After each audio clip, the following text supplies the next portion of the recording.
Mais en attendant, c'est l'heure de retrouver le 18h Week-end avec Marie Chantrel. Merci beaucoup Bastien Auger. Effectivement, dans quelques instants, restez avec nous.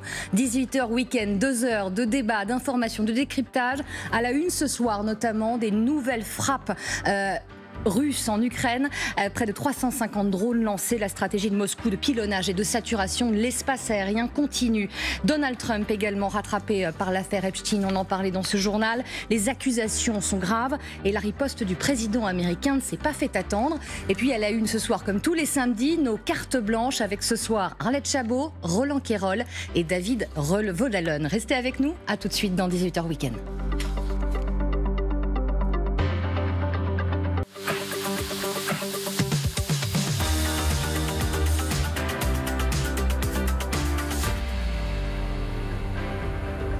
« 18h Week-end, bonsoir, ravi de vous retrouver. Au sommaire ce soir, nouvelle nuit de frappe russe en Ukraine. Regardez ces images, près de 350 drones lancés. Cette fois, c'est Odessa qui est visée dans le sud du pays. La stratégie de pilonnage et de saturation de l'espace aérien continue. La Russie qui n'a aucune intention d'arrêter ses attaques aériennes, d'autant qu'elle est sur le point de se doter d'un nouveau drone.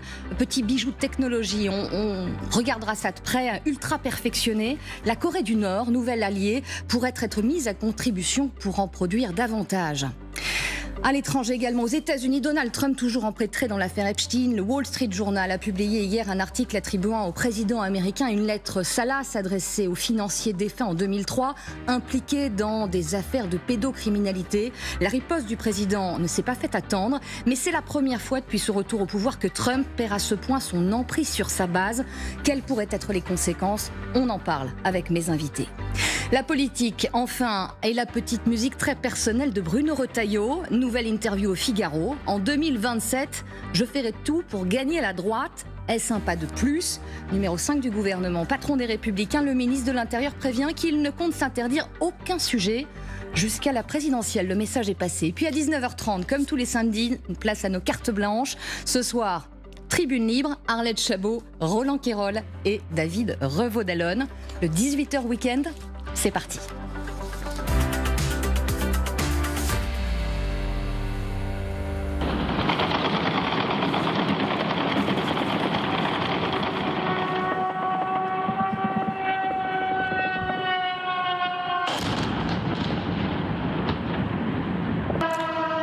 Ces images datent de la nuit dernière. Nous sommes, je vous le disais, à Odessa, dans le sud de l'Ukraine. Plus les jours passent, plus la stratégie de pilonnage des villes ukrainiennes par les Russes se confirme. On en parle avec mes invités. Pour quel objectif, pour quel but? Michel Goya, bonsoir. Bonsoir. Consultant militaire LCI, merci d'être là. Sylvie Berman, qu'on ne présente plus, ancien ambassadeur de France en Russie. Pascal Boniface, bonsoir. Merci bonsoir. Aussi d'être présent avec moi, directeur et fondateur de l'IRIS. Et puis Renaud Girard, merci infiniment. Bonsoir. Grand reporter, chroniqueur international pour Le Figaro et géopoliticien. Le président ukrainien a évidemment immédiatement réagi. Plus de 300 drones sont abattus sur l'Ukraine cette nuit. Plus de 30 missiles de différents types ont été lancés contre nos villes. À Odessa, un immeuble d'habitation a été endommagé, précise-t-il. Michel Goya, je le disais, cette stratégie de saturation de l'espace aérien ne cesse pas pour les Russes. C'est assumé. Oui. Voilà, très clairement, ces dernières semaines, on assiste de plus en plus. Alors là, c'est 300. Oui. Il y a quelques jours, on est monté jusqu'à 700. Mais c'est particulièrement impressionnant.